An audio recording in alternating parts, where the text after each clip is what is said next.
En cuanto a hoy, vamos a pasar una semana más en Apocalipsis 2, así que te invito a abrir tus Biblias de nuevo al capítulo 2 de Apocalipsis.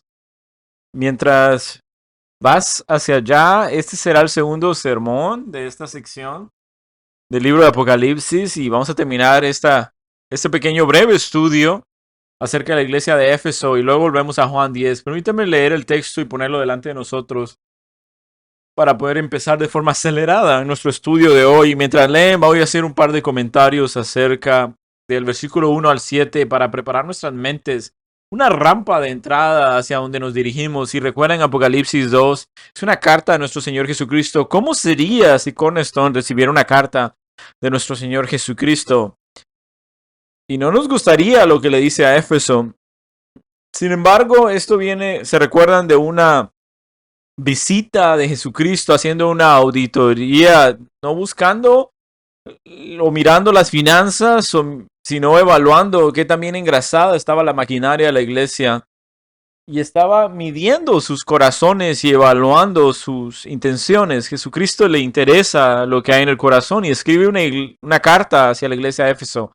Y miren lo que le dice al líder espiritual, al ángel, al mensajero de la iglesia. Y lo que dice acá en Apocalipsis 2, verso 1.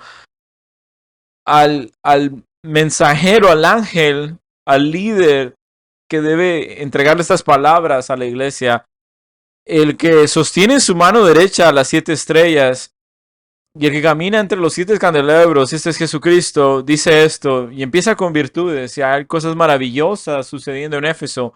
Y por eso es que no están muertos, están en la línea de vida. Yo conozco tus obras, estás ocupado, activo, sé que trabajas y te ocupas de muchas cosas en el ministerio. Conozco tu perseverancia y no toleras a los hombres malvados y has puesto a prueba a los que se llaman a sí mismos apóstoles y muestras que no lo son y los sacas fuera de la iglesia cuando los encuentras falsos. La iglesia de Éfeso se ocupaba de la unidad y la sana doctrina. Y verso 3, Éfeso, tú también sufrirás por mí, por amor a mi nombre. Y has tenido perseverancia por el amor de mi causa y has venido debajo de la persecución y estás dispuesto a sufrir y a morir por mí. Esto es verdad acerca de tu amor, pero esto solo es un amor con dos dimensiones. Ama la doctrina y ama la iglesia y estás dispuesto a sufrir por mí, pero hay muchas cosas del amor que te hace falta. Ahora el verso 4 le da esta maravillosa advertencia, pero tengo esto en contra de ti, que has dejado tu primer amor. Tú has dejado lo que te caracterizaba en el principio. Éfeso, solo tienes una opción, arrepiéntete o has terminado y no vas a ser una iglesia mía. Verso 5, por lo tanto, acuérdate de donde has caído y arrepiéntete, haz las obras que hiciste al principio, o de lo contrario vendré a ti y te quitaré el candelabro. Recuérdense que los candelabros son estas luces que Jesús contiene. Has terminado como iglesia, le está diciendo, ya no habrá ministerio para ti, si no te arrepientes, voy a quitar el candelabro. Y luego le dice en el verso 5, a menos que te arrepientas. Y esto sí tienes, que odia las obras de los nicolaitas y eres fiel en la doctrina y permaneces en la sana doctrina, pero has perdido tu amor. Verso 7, el que tiene oídos que escuche lo que el Espíritu le dice a las iglesias. Y el que venza le voy a dar de comer del árbol de la vida que está en el paraíso de Dios. Hay mucho que aprender de la piedra angular en la iglesia en Éfeso. Y tenemos nosotros que aprender que no somos esta iglesia por la gracia de Dios, pero podríamos volver a ser. Amamos la verdad, tenemos un púlpito fuerte que no se moverá de las enseñanzas de Cristo, amamos la pureza del Evangelio, no toleramos la falsa doctrina o los falsos maestros, pero no nos debemos olvidar lo que le dice en Éfeso, a Éfeso en versículo 4, que ha perdido su amor. Hay un libro escrito un tiempo atrás por un hombre llamado Mark Dever y él habla acerca de este libro y se titula La Iglesia y el subtítulo es algo muy importante y dice, en este título llamado La Iglesia, en el subtítulo dice, la Iglesia, escucha esto, es el Evangelio hecho visible. Lo digo nuevamente, no es solo que la iglesia predica el evangelio o que la iglesia es predicar el evangelio. Y claro que sí, debe recibir el evangelio, pero la iglesia es el lugar donde el evangelio se hace visible para que todos los demás lo vean. Es decir, esto, si la gente puede venir a una iglesia, reunirse en una congregación, venir y estar con la gente de la iglesia, y las vidas de las personas que conocen no hacen visible el poder del evangelio, no es la iglesia de Jesucristo. La iglesia es el lugar donde el evangelio se vuelve claro, no solo en la articulación, sino en la transformación. La pregunta es ¿por qué? ¿Por qué la iglesia sería el lugar donde el evangelio se hace visible en la vida de todos? Una sola palabra, el amor. El amor es la razón por la que el evangelio, cuando realmente está en la iglesia, se hace visible. ¿Y por qué será la única razón? Piénsalo, no estamos hablando solo de amor como un sentimiento, una emoción, estamos hablando de amor en acción, como una acción. Por lo tanto, la pregunta que debemos hacernos es, ¿sobre qué acción, sobre qué base se estableció la iglesia? ¿Qué hizo la cabeza de la iglesia, Jesucristo, para dar lugar o dar a luz la iglesia? Si la iglesia fue establecida en el amor, si es la gente que crece y refleja el amor mismo de Jesucristo, que es su cabeza. Podemos pensarlo de esta manera. Juan 15:13 nos dice, no hay mayor amor o amor más grande que aquel que pone su vida por su amigo, y luego lo ilustra a sus discípulos tomando este contenedor de agua y la toalla, lavando los pies a los discípulos, poniendo su vida por los demás en la cruz, en amor. Jesucristo, como un acto de amor, se entregó a sí mismo por su iglesia. Marcos 10:45 dice, no vine a ser servido, dice Jesucristo, sino a servir y darme a los demás. Eso es Jesucristo. Inclusive lo habla acerca de Dios el Padre. Es lo que establece la iglesia desde la perspectiva de Dios Padre. Dios Padre entrega a su Hijo Jesucristo. Juan 3:16, de tal manera amó Dios al mundo que entregó a su Hijo Jesucristo. El amor de Dios lo obligó a dar a su Hijo para que muriera por pecadores y estableciera la iglesia. Volvemos nuevamente a nuestro argumento. Si el grito de guerra es el amor de la iglesia y la iglesia es fiel, y en Apocalipsis 2 nos dice que has perdido tu primer amor y que tenemos que ser serios acerca de su amor.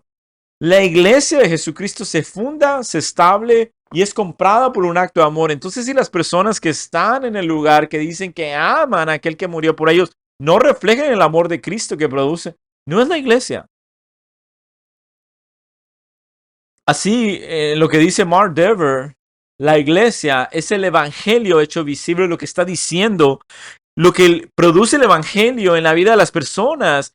Es un amor genuino, cómo aman a Cristo, cómo se aman los unos a los otros. No debemos preguntarnos si hay amor en la iglesia, debemos verlo, y se esparce y se extiende desde el liderazgo hasta la última persona de la iglesia. Y por eso es que Jesucristo hace esto como el fundamento de la exhortación a la iglesia de Éfeso. Alguien burlándose, un escritor británico burlándose, Bernard Shaw, de la iglesia, dice tristemente, cristianismo podría ser algo bueno si alguien lo practicara. Se estaba burlando los cristianos que dicen que aman a Jesús, pero sus vidas no lo reflejan. Profesor Michael Green de Regent College en Vancouver dice esto en Canadá. Cuando pensamos en la historia de la iglesia, no estamos obligados a confesar que no se ha seguido el ejemplo del fundador. Con demasiada frecuencia ha llevado la túnica de un gobernante, no la de un sirviente. Inclusive en nuestro propio día, es difícil decir que la imagen que marca a la iglesia en la sociedad es que está unida en amor por Jesús y dedicada al servicio desinteresado de Cristo. Termino con la cita. Alexander Strauch habla de la necesidad de que el amor comience con el liderazgo para que una iglesia se demuestre su primer amor a través de todas las fronteras, dice él, denominacionales. Los líderes religiosos están de acuerdo que probablemente el problema crucial de la iglesia el día de hoy no solo es los escándalos financieros o sexuales, líderes cristianos que no se han convertido. Las luchas de poder, las divisiones casi comunes es la norma. Lo que está pasando con la iglesia, la catástrofe de la iglesia es su orgullo y este morbido deseo de egoísmo. Y te digo lo que es. La obra de Dios y la palabra de Dios se ha convertido en una cuestión de ego, un juego competitivo, una escalera hacia el éxito en el gran negocio de la religión. Y luego cita a Richard Jackson de una iglesia bautista del sur y dice, si reúnes a una sala llena de predicadores bautistas del sur, tienes suficiente ego para hacer desaparecer a Washington DC del mapa. No solo son los predicadores bautistas el problema, sino el corazón humano. El problema es en los corazones de los hombres. Nos volvemos arrogantes y orgullosos y nos olvidamos del mandamiento de amar. Nosotros como la iglesia debemos ser como dice George Whitefield que oraba, que no perdamos este amor por nosotros mismos, que pueda ser limpiado. Limpia nuestros corazones, Señor Jesucristo. Termino esta cita.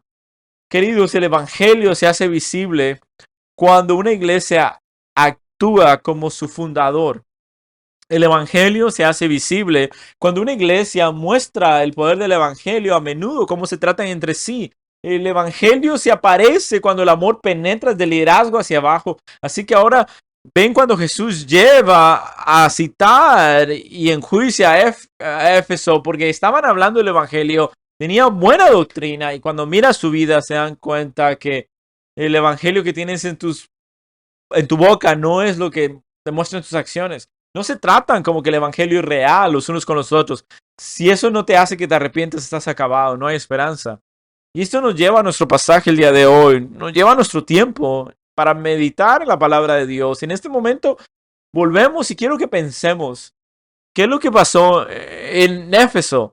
No porque me preocupa que nuestra iglesia Cornerstone está caminando como Éfeso, sino lo que me preocupa es que nosotros como el pueblo de Dios, cuando más tiempo existimos y cuando más tiempo pasamos y servimos a Dios, sería fácil que nos envolviéramos en la maquinaria, en lo sofisticado del ministerio, el estar ocupados en hacer el negocio del ministerio y todos tenemos que hacer algo y nos olvidamos de la razón que estamos sirviendo a nuestro Señor. Quiero que pasemos un tiempo desmenuzando por qué la iglesia de Éfeso perdió su primer amor. ¿Qué era lo que hacían al principio? Y tengo esto en contra de ti, que has perdido tu primer amor. Y digo que la iglesia de Éfeso ha perdido muchas cosas y tenían grandes virtudes. Pero lo que está hablando de los días en el principio, verso 5, lo dije la semana pasada, has perdido tu primer amor. Y verso 5 dice, tienes que arrepentirte y volver a hacer las obras que hiciste al principio. Esta es la idea. Jesucristo hizo un inventario de Éfeso en los primeros días y tomó un inventario de Éfeso en 33 años de su existencia como iglesia, desde que fueron establecidos, y encontró que era muy diferente los últimos días a los días en los cuales ellos empezaron. Dice, vuélvete como eras antes, arrepiéntete de esto y vuelve a tu primer amor. Y ahora la pregunta que necesitamos hacernos es, ¿cuál es el amor? ¿Qué es lo que faltaba? ¿Qué es lo que en un principio tenía Éfeso y ya no lo tiene? Jesucristo le dice exactamente lo que era. No había nada ambiguo. Habían cosas que tenían que repetirse de forma específica, objetiva. ¿Cómo nosotros podemos determinar cuáles eran las manifestaciones visibles de que faltaban en Éfeso en el momento en que esto fue escrito y que estaba presente ahí en los primeros días? Y la respuesta es simple. Todo lo que tenemos que hacer es hacer otra pregunta. ¿Qué dijeron Jesucristo y los apóstoles a través de toda la historia de redención y se ha presentado en cada iglesia fiel del Señor? ¿Y qué es lo que parece? Porque lo que sea que falta en Éfeso, sabemos que en el Nuevo Testamento nos dice lo que es saludable en las iglesias fieles. Y una vez fue saludable en Éfeso, así que estamos determinados realmente, no solo lo que falta, sino lo que no se dice, lo que no se afirma. Por ejemplo, en Apocalipsis 2, versos 2 y 3, no se les afirma por su misericordia, no se les afirma por su amabilidad, no se les afirma por su perdón, no se les encomienda por su humildad, por su gratitud a cruz, no son afirmados por la sana doctrina, se les afirma por la sana doctrina, refutando las falsas enseñanzas. Y hay muchas cosas que una iglesia saludable hace y que no es nombrado acá. ¿Qué es lo que les hacía falta a la iglesia de Éfeso? La última vez hablamos de las virtudes perdidas de Éfeso. La primera que hablamos es la gratitud por el evangelio. La gratitud por el evangelio, y esto nos demuestra la idea bíblica. La gratitud y el agradecimiento está directamente relacionada, conectada. Cuando una persona es perdonada por su pecado, recuérdense en Lucas 7, miramos a la mujer y esa mujer dice que ella amó mucho porque había sido perdonada mucho, y Jesús dice, el que ama poco es porque se le ha perdonado poco. Y cuando lo piensas, la iglesia de Jesucristo y piensas en una iglesia que está abrumada y agradecida por lo que Dios ha hecho con ellos en Cristo Jesús, en el Evangelio, es porque ven su pecado, ven su rebelión, ven que Dios los ha perdonado y ven que Cristo es digno. ¿Cómo eso te afecta? ¿Cómo destruye tu orgullo? Aplasta tu propia justicia.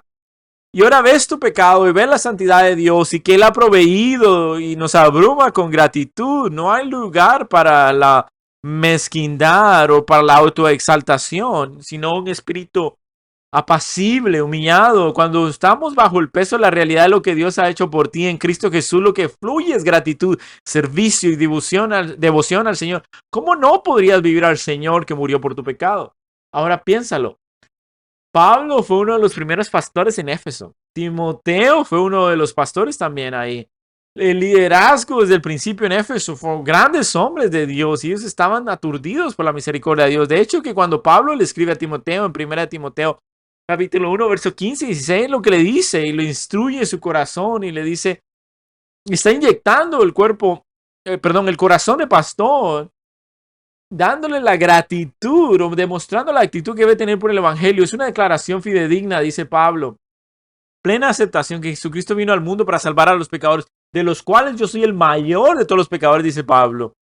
No solo le está escribiendo acerca de él y acerca del pecado de Pablo, porque no conoces los pecados de otras personas. Nosotros debemos tener la perspectiva de Pablo, que perdonó al mayor de los pecadores, porque nos conocemos a nosotros mismos. ¿Cómo yo puedo ser mezquino? ¿Cómo puedo ser orgulloso? ¿Cómo puedo ser crítico? ¿Cómo podría ir diciendo de forma arrogante y ver a otros de forma menor? Cuando tengo una imagen de la redención y la gracia de Dios en mi vida, como Pablo dice que era el mayor de los pecadores, por esta razón, dice, he encontrado misericordia. La misericordia me encontró. El jefe de los pecadores ha sido salvo como un ejemplo de los que deben ser guiados para la vida eterna. Amados, debe ser algo en Éfeso en los primeros días muy parecido. Las personas estaban abrumadas en gratitud. Habían ido a Éfeso y encontrado personas testificando en las aguas del bautismo y luego expresando de forma perpleja lo que Dios había hecho, sacados del fango del pecado. Y ahora no estaban gloriándose, sino en la obra de redención que continuaba en sus vidas, fluyendo libremente la gratitud de sus labios, de cómo Dios los ha liberado y ahora los sostiene en medio de las pruebas, las dificultades. Gratitud que brota de sus corazones. A veces las iglesias se olvidan esto. Las iglesias se olvidan de la misericordia de Cristo que tiene con ellos.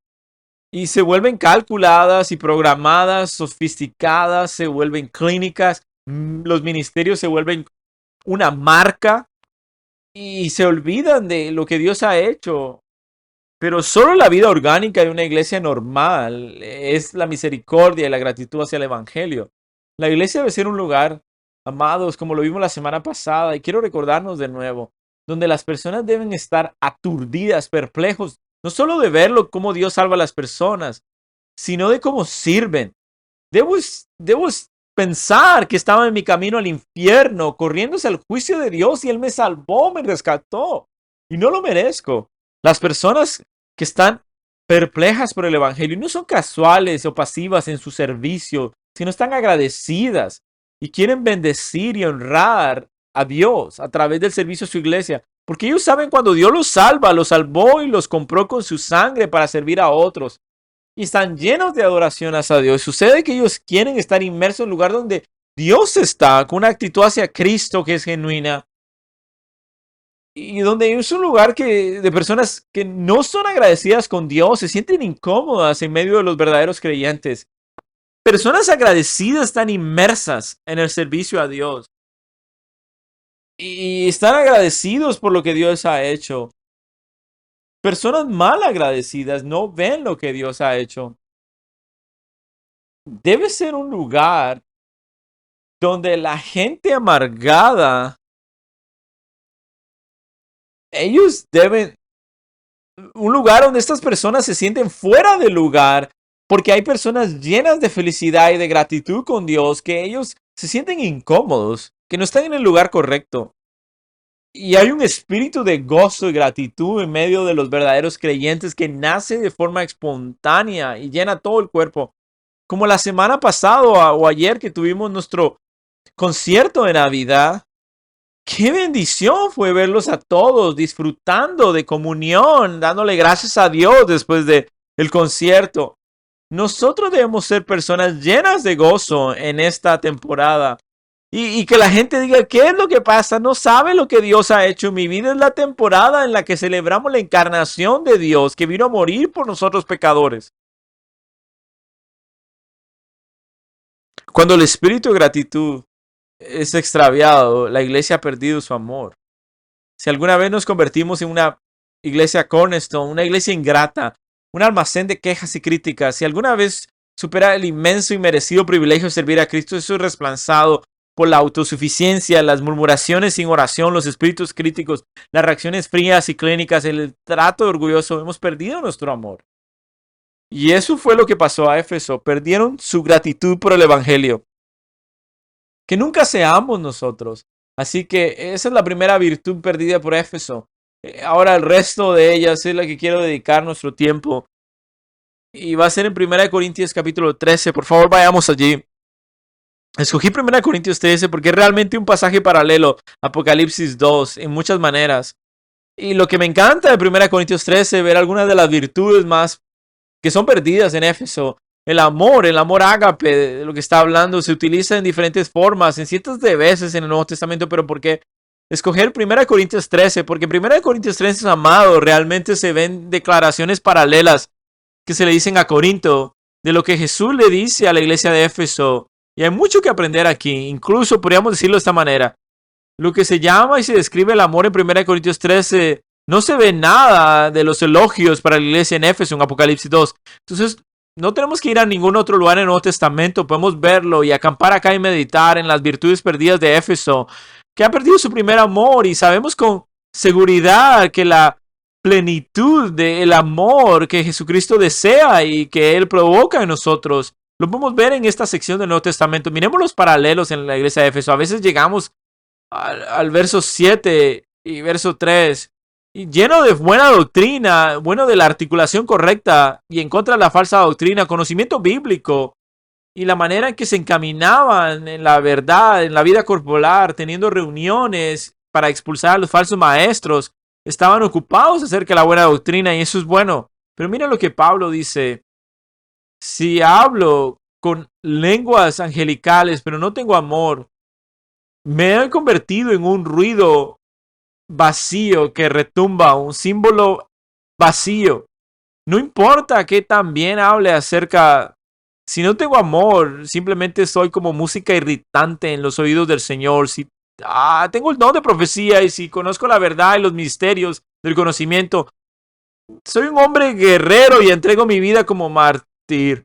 Pero si no tengo amor, no, yo no soy nada. La traducción es: no tengo valor delante del Señor, estoy vacío. Y luego, fíjense, inclusive los sacrificios como Éfeso. Y si doy todas mis posesiones para los pruebes y entrego mi cuerpo para ser quemado, pero no tengo amor, no me sirve de nada. Pablo le está diciendo de que hay una iglesia que puede discernir el error y está dispuesta a entregarse, pero si no tienen lo que dice 4 al 7, han perdido la virtud del amor. Y eso nos va a mover a nuestro segundo atributo perdido por la iglesia de Éfeso.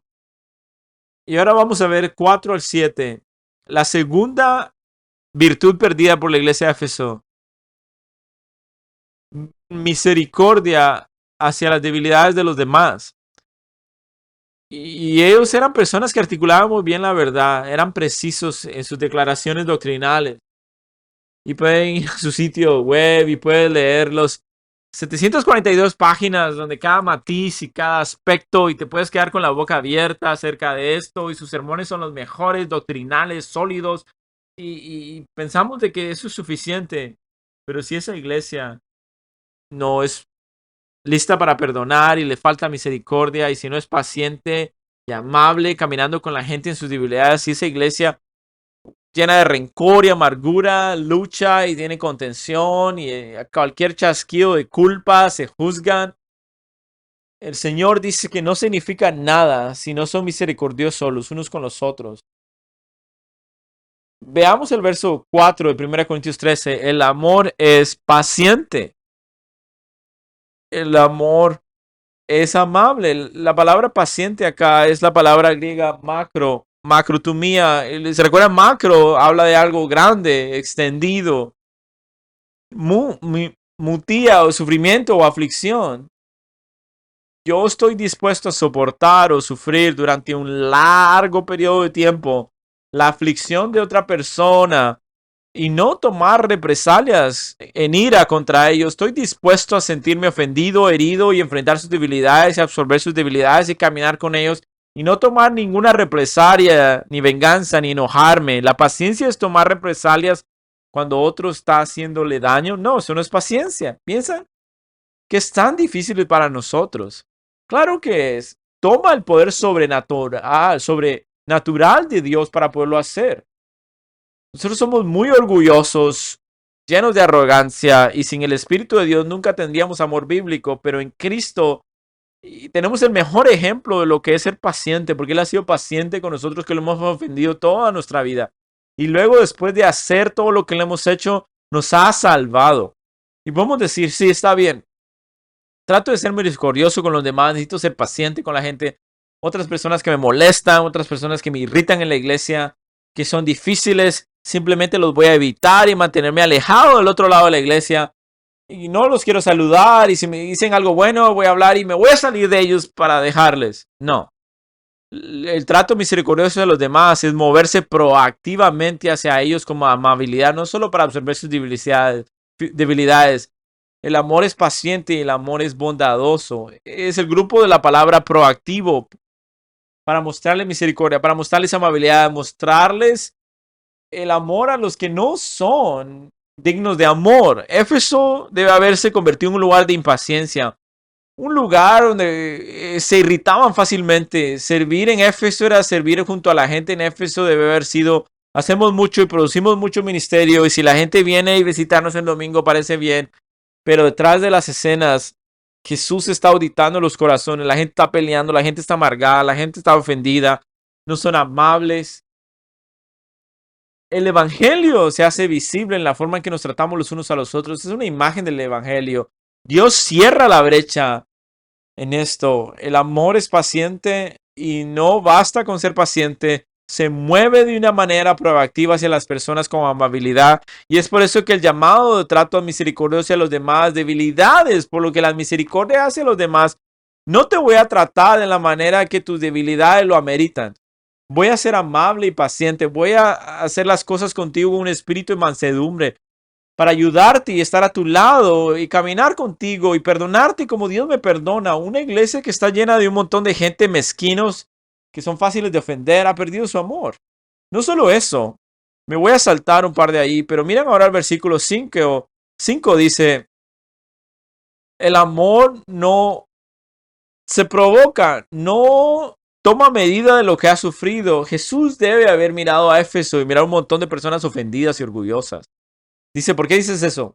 La palabra provocada y literalmente el griego que significa pinchar o irritar de forma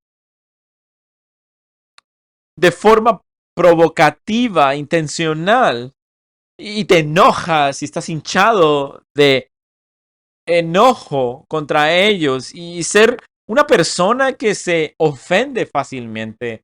Si alguien no te trata bien, te sientes ofendido. Si no te saludan, frialdad, verbalmente, no le tratas bien. Esas son personas que tienes que caminar sobre cáscaras de huevo o vidrios porque no sabes si los vas a ofender. Es gente como la gente en Éfeso, que todo el tiempo estaban juzgando y viendo quién era un falso maestro. Disparaban a una hormiga con una escopeta. Eso era lo que pasaba entre ellos. Y eso es ofensivo para mí. Y una tendencia para ofenderse personalmente cuando otras personas no te tratan la manera en que quieres ser tratado. No solo ofensivo, miramos en el texto. no solo es fácil ofenderte y andas con estas personas con ofensas personales, sino que las llevas contigo. Verso 5. El amor no es provocado y no toma en cuenta una lista de mal sufrimiento o de errores. La terminología es de contable o tomando literalmente una cuenta de lo que la gente te ha hecho, tomándolo como en una bolsa, llevándolo contigo, como la iglesia en Éfeso. Cualquier pequeña ofensa lo tomaban en cuenta y lo iban calculando y sumando el uno por el otro. Y no estaban buscando lo bueno, sino que lo ponían en la bolsa y seguían caminando y miraban a la gente por encima del hombro.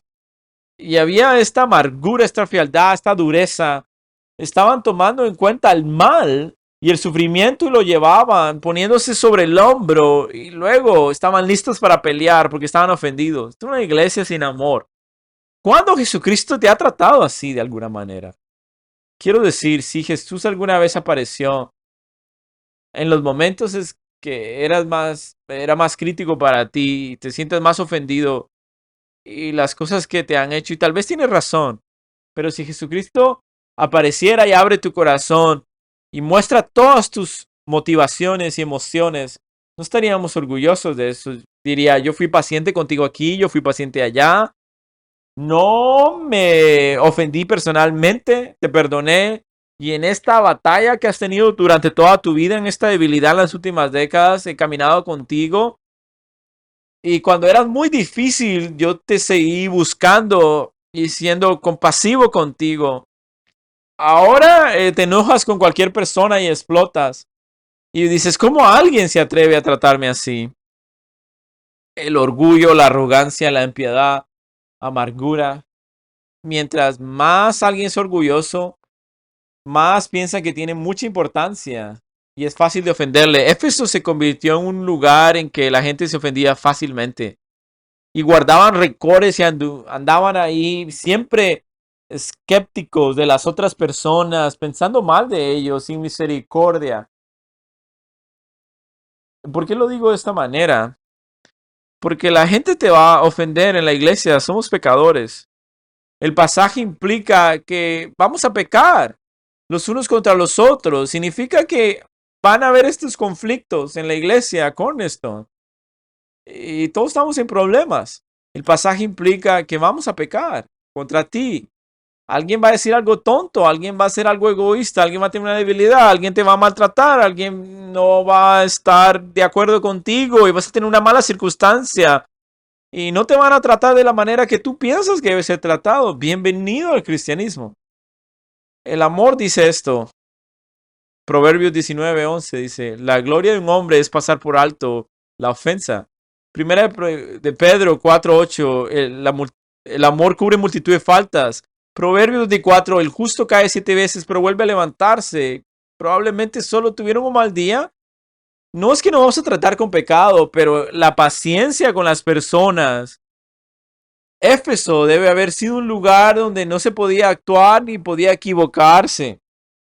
Y cuando te muestras de la manera que tú eres, necesitamos misericordia, pero en la iglesia de Éfeso eso no era admisible. No misericordia, no paciencia, no compasión. Siempre he pensado en esto. Una señal de una iglesia saludable es que tiene una doctrina inmovible desde el púlpito, y esto es verdad. Tratamos con pecado, con arrepentimiento, nos ocupamos de lo que dice la palabra de Dios, nos avergonzamos. Literalmente incuestionable que la iglesia está tratando de descubrir quién es, sabe lo que es, lo que la palabra de Dios dice. Esto es una cara de la moneda, esto es parte, pero al mismo tiempo, porque esas personas están aplastadas bajo la realidad de la verdad del evangelio, agradecidas con Dios por el perdón de sus pecados, son orientados a amar a los demás, no importa dónde se encuentran en su proceso de santificación. Puede asimilarse a la iglesia por las personas misericordiosas en su debilidad. Algo que me viene a mi mente es el liderazgo también. Debe enseñarle a los demás cómo resolver conflicto. Pero en la iglesia de Éfeso tal vez no lo estaban haciendo, pastorando sus almas. En los líderes de Efesios no estaban enseñándoles a resolver problemas. Tal vez habían problemas entre las autoridades, entre los ancianos, peleando por sus propias agendas, tratando de tener sus propias ambiciones. Y eso pasa, porque si no hay misericordia de liderazgo, se pierde esta virtud. Y esta es la segunda virtud perdida en la iglesia de Éfeso. Habían perdido la capacidad de ser misericordiosos los unos con los otros en sus debilidades. Amados, ¿eres tú misericordioso en las debilidades de los demás? Hay personas que están luchando con esto y quieren la verdad, pero deben caminar con ellos y llevar sus cargas, orar por ellos, enseñarles lo que dice la verdad de Dios y formar verdaderas relaciones con ellos y absorber sus debilidades mientras le ayudan a caminar como Cristo. Es lo que la iglesia hace, es lo que Cristo ha hecho por nosotros en cada minuto. Una iglesia falta de misericordiosa no conocen el Evangelio. ¿Cómo podrías tratar a la gente en el Evangelio de Lucas con tanta falta de perdón cuando tú has sido perdonado? Eres un esclavo malvado, como dice la parábola. Esa es la segunda virtud perdida. El trato de misericordia se había perdido. El tercero, la virtud perdida en Éfeso. Ellos perdieron la humildad. Perdieron la humildad. Y lo puedes apuntar. Se exaltaron tal vez a sí mismos en su trato con los demás. Perdieron la humildad y se exaltaron a sí mismos. Esto, vemos los temas. Los motivos en esto: han perdido la gratitud, han perdido la misericordia y han perdido la humildad. Todas las cosas que vemos en la encarnación de Jesucristo. Volvamos al verso 4. Ellos perdieron su humildad y se exaltaron a sí mismos. Fíjense verso 4. El amor no es jactancioso, celoso. No es arrogante. No hay envidia. La envidia es la idea que caminas comparándote con otras personas, ellos tienen algo que tú no tienes y tú lo quieres y los envidias por eso. Éfeso debe convertirse en un lugar en que ellos caminaban en envidia, mirando a los demás, su patio trasero, sus cosas, sus posesiones y comparándose. Porque ellos tienen esto, yo no tengo esto, punto de vista económico, tal vez de prestigio, juzgándose y se enojaban los unos con los otros por lo que no tenía. Orgullo, celos, noten, dice. El amor no es jactancioso, no es arrogante. La humildad se pone abajo y tiene su vista correcta a sí mismo, poniéndose debajo de los demás y viéndolos como mayores. No se jacta, ni se exalta, ni es arrogante. Esto, de lo contrario, se exalta a sí mismo, un lugar en que se siente como juzgando a los demás que lo rodean. Y la gracia venenosa en Éfeso debe haber sido movida. Muchas charlas sobre estas personas podría haber sido acerca de chismes y las debilidades de los demás. No desde el punto de vista bíblico, sino un chisme y una murmuración nociva. Porque la escritura dice: voy a examinarme como dice la escritura y luego veo tus frutos. Te puedo examinar conforme a lo que dice la escritura. Donde tal vez probablemente estos 33 años de la iglesia de Éfeso habían perdido eso en esas 4 décadas. Y habían tenido casi 4 décadas de personas que venían a aprender de ellos por su sana doctrina. Hemos plantado iglesias aquí y allá. Hemos hecho una gran historia de ministerio y realmente nosotros somos una iglesia ejemplar. Pero nosotros venimos a evaluar a las otras iglesias no por lo que la Biblia dice, sino por nuestra historia, por quienes nosotros somos. Verás, y eso puede pasar a cualquier iglesia. Pueden ser tan fieles, tan piadosas, tan justas en su doctrina y en la naturaleza buena, pueden ponerse por arriba de lo que la Biblia dice y no evalúan a los demás por el estándar bíblico, sino por su propia aplicación de cómo hacen las cosas y empiezan a medir y a juzgar a otras personas por sus propias exaltaciones en cómo nosotros hacemos las cosas. Eso es orgullo. La humildad se mide a sí mismo y a los demás a través de las escrituras. El orgullo mide a los demás por tu propio estándar, no por las escrituras. Hay un tipo de orgullo que entra en el corazón y en realidad parece humildad al principio. Estás articulándolo de una forma clara y tus intenciones antes de que te des cuenta, no solo cómo evalúas a las personas bíblicamente, sino Éfeso lo hace de esta manera y no se ve muy sabio que no lo hagas como lo hacen ellos.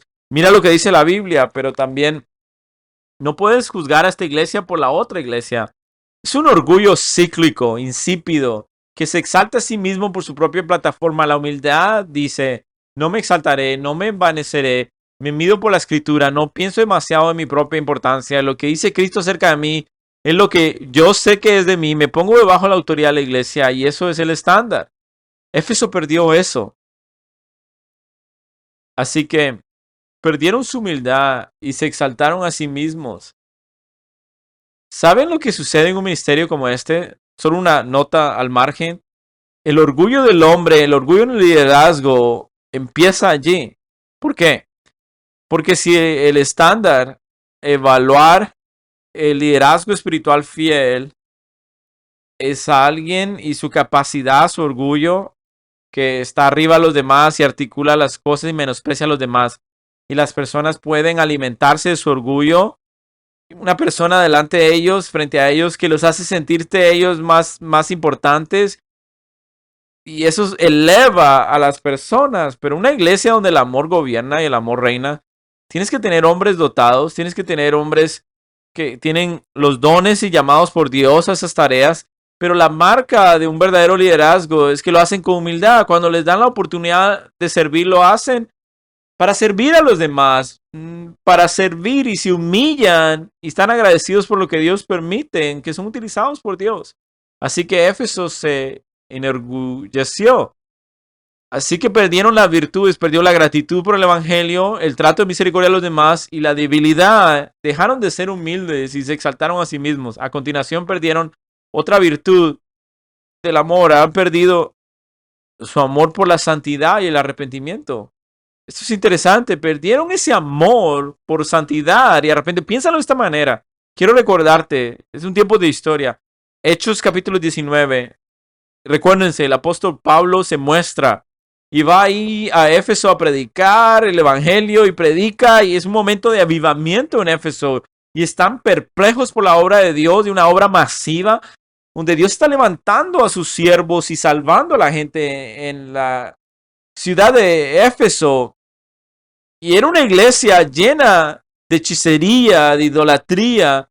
Y en medio de Hechos 19, y es lo que nos dice acerca de la iglesia en Éfeso, el nombre de Jesús estaba siendo manifestado. Escuchen lo que dice en Hechos 19, 17. Muchos creyeron y confesando y desechando sus prácticas. Y muchos de los que practicaban magia juntaron sus libros de hechicería y comenzaron a quemarlos a la vista de todos. Y contaron el precio y era 50,000 piezas de plata. En Éfeso hubo tal avivamiento que un montón de personas fueron salvas. Y cuando escucharon que habían áreas de su vida que deshonraban a Cristo, que eran esos libros de magia, de hechicería, llevaron casi 3 millones de dólares en esos libros en medio de la plaza de la ciudad de Éfeso y quemaron todo de forma masiva para arrepentirse y alejarse de su antigua manera de vivir. Masivo arrepentimiento. Porque el amor por Jesús te hace odiar y querer deshacerte de todo pecado restante que pueda dañar tu testimonio. El amor por Jesús te hace escudriñar tu vida y mirar cada área de pecado que podría ser una deshonra al evangelio. El amor por Jesús te hace querer librarte de toda área de pecado que pueda avergonzar y herir el nombre de Cristo. El amor de los demás por Jesús te hace querer deshacerte de tu propio pecado. El amor, verso 5, no actúa de forma indecorosa. Vivir una vida que no te preocupas por tu pecado y vergüenza. Eso no es amor, es vivir una vida en la que ya no te importa tu pecado y lo dejas aparte. Te apartas de él. Esa persona, la persona que ama su pecado, busca su propio deseo, versos 5, 6. El amor no se regocija en injusticia, sino se alegra en la verdad. El amor odia la maldad, odia la injusticia, odia el pecado. Es decir, cuando Dios te salvó y viste por primera vez todo tu pecado delante de Jesucristo, y Él murió por ti y compró tu vida pagando por tus pecados, estabas atónito que alguien podría morir por todos los pecados de orgullo, de envidia, pecados de autoexaltación. Tenías todas estas áreas donde Dios estaba trabajando y te mostró tu amor por el dinero, esas amistades corruptas, tú no hubieras dicho, tú sabes que es demasiado sacrificio. Nunca ibas a decir eso. Lo único que tú quieres, Señor, todo lo que es impropio en mi vida, expónemelo. Porque te amo tanto y no puedo tener este pecado que destruye tu reputación. Llévame al arrepentimiento genuino. Genuino. Éfeso nació este tipo de arrepentimiento. Podías hablar con ellos si ellos hubieran articulado la verdad. Vendrían a hablar acerca de las doctrinas de la expiación, las doctrinas del evangelio, de el atomen, cómo Jesucristo pagó y murió por nosotros. Y les podríamos preguntar, ¿cómo estás viviendo en tu vida de santidad personal? Y ellos hubieran dicho, estoy condenado por mi pecado, pero Jesucristo pagó. Es un tipo de cristianismo al que todos podemos caer y pensar de que ya no tenemos que luchar por el pecado. No debo mortificar mi pecado ni mi habilidad, no necesito arrepentirme del pecado. Esos eran los días cuando empecé como creyente. Hasta que podamos encontrarnos cara a cara con Jesucristo, seamos glorificados, no vamos a dejar de luchar contra el pecado y buscar la santificación. Éfeso de haber sentido cómodos con la vergüenza y el pecado y tomando atajos y cortando esquinas acerca de su santificación. Una iglesia que no toma en serio la santidad, es una iglesia que no se predica de la santidad, del arrepentimiento, de seguir creciendo en esto, ha perdido su amor. Porque el amor a Jesús te obliga a no dejar nunca de mortificar el pecado. Amor. Mira el verso 6, se regocija en la verdad. Quiero la verdad que reine en mi corazón, no quiero que reine el pecado. Así que la virtud perdida en Éfeso era que dejaron de ser serios acerca de su santificación. Nada en Apocalipsis 2 acerca del evangelismo. Elegidos, congelados, venga a nosotros, lo que ellos decían. Una iglesia que no se preocupa por la justicia y la santidad, ya no ve hacia otras personas y la salvación de ellos, se vuelve una iglesia pasiva en evangelismo. 4 virtudes, o las virtudes que se perdieron en Éfeso. Ya no había gratitud, dejaron de tener misericordia por los demás, de ser humildes, ya no tenían amor por las almas perdidas, por la santificación. Y lo último, ya no eran hospitalarios y optimísticos. Es algo contagioso de una iglesia que ama a Jesucristo, que tiene una esperanza en la salvación y en lo que viene. Verso 7. Cree todo, sostiene todo. ¿Qué es lo que significa? Hay una totalidad aquí. Que reciben a los demás y son pacientes en sus interacciones con ellos. No tienen motivos y están juzgando. Esperan lo mejor de los demás. Lo cree todo, el amor mira y piensa en lo que Dios puede hacer en sus vidas y los ven como Dios los puede llevar a ser. Ellos sostienen todas las cosas, creen todas las cosas. Son optimistas. Cuando pensamos en poder resumir todo esto, es difícil creer que Dios puede hacer algo. Imagínate encontrar al Señor y dices, bueno, creo que soy tan bueno a todo esto que no necesito nada más. Y tengo todas estas cosas en mi vida y he llegado al estado máximo de mis virtudes. ¿Qué es lo que tú piensas, Señor? Él se va a reír. Va a decir, no, no, no, no, no. Tú no crees todas las cosas, no esperas todo, no amas completamente. Amados, Éfeso perdió todas estas cosas. Ir a Éfeso en los primeros días era rodearse del amor de Cristo. Ibas a encontrar gente que amaba la palabra de Dios y amaban los unos a los otros, estaban agradecidos, se gloriaban en el Señor, luchaban contra el pecado, había esta camaradería entre los líderes, tenían unidad, tenían pureza, se preocupaban por las almas perdidas, se perdonaban mutuamente, se servían los unos a los otros, estaban ocupados pero alegres, fueron alentados, eran absorbentes de las debilidades, tenían la esperanza, caminaban los unos con los otros, estaban absorbidos en el gozo de su salvación. Como las personas acá en la iglesia. Y sin embargo, Éfeso lo perdió todo. Porque pararon de guardar su corazón. Así que probablemente es una buena manera de pasar a la comunión, a la Santa Cena en esta mañana, porque alguna área de nuestro corazón que la iglesia Cornerstone debe tener cuidado. Apocalipsis 2 dice, si de alguna manera has perdido tu amor, arrepiéntete, confiésalo. Y parte de la comunión es el recordatorio que tenemos pecado, necesitamos arrepentirnos y confesarlos, llevarlo ante Cristo y tener una conciencia limpia. Así que te animo, mientras los varones pasan, adelante, que pensemos como iglesia Cornerstone, cuáles son las áreas en nuestras vidas, en mi corazón, que me falta el amor, que Cristo me llama a tener. Y si hay, debo arrepentirme, arrepiéntete, para que venga el dulce gozo del arrepentimiento y del perdón de tus pecados. Entonces puedas tener comunión, oremos. Señor, te damos gracias por este tiempo. Venimos delante de ti y confesamos que las formas en las que nos falta el amor y que somos fáciles de ser ofendidos. Y muchas veces somos impacientes y nos enojamos y estamos llenos de resentimientos. Y muchas veces estamos ensimizados en nosotros mismos, absorbidos por nuestro orgullo. Señor, ayuda a la iglesia Cornerstone a no sufrir del síndrome de como en Éfeso. Señor, mientras pasamos este tiempo silencioso, donde podemos reflexionar y confesar nuestro pecado delante de ti, que somos tus hijos, que a veces pecamos contra nuestros cónyuges y tu cuerpo. Por favor, ayuda, Señor, y límpianos para participar en tu mesa. En tu nombre oramos. Amén.